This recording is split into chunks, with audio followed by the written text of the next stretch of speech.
Hi guys! Kumusta? Ako si Red Quaresma at welcome back sa aking channel. At kung bago pala kayo sa aking channel, huwag niyong kalimutan na mag-subscribe at si-rate tayo bell button doon sa baba para updated kayo kung meron ako mga bagong video na i-upload dito sa aking channel. You know? At para sa video ito, another reaction video na naman ang gagawin ko. So magre-react na ako guys dito sa Q&A performance ni Patricia Lorenzo sa Reyna Pilipinas 2026. And sobrang excited ako guys na mapanood tong kanyang Q&A performance. Kaya i-play na natin to. Without further ado, let's begin in 1, 2, 3, go. Tara, play na natin. Alright.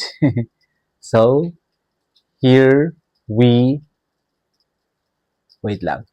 Go. There are undeniably so many pageants already. What space do you hope Reyna Filipinas would occupy?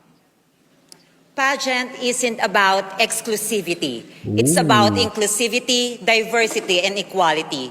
As the only transgender woman, and by allowing me to compete here, I can say Reyna Filipinas truly embody equality. Wow. We transgender women here in the Philippines deserves an equal platform. And if I'll be given a chance to put in a spot of Reyna Filipinas, I will definitely put there in the #1 spot. Hashtag Reyna Filipinas #1.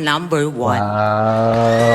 What a way to Galing. end our competition and the final hurdle of Galing our naman. competition. Wow! Grabe Can I yung mga contestant ng Reyna Pilipinas, no? Talagang palaban eh. Sobrang gagaling nilang lahat. Alright, kung nagustuhan nyo to guys, bigyan nyo ito malaking likes.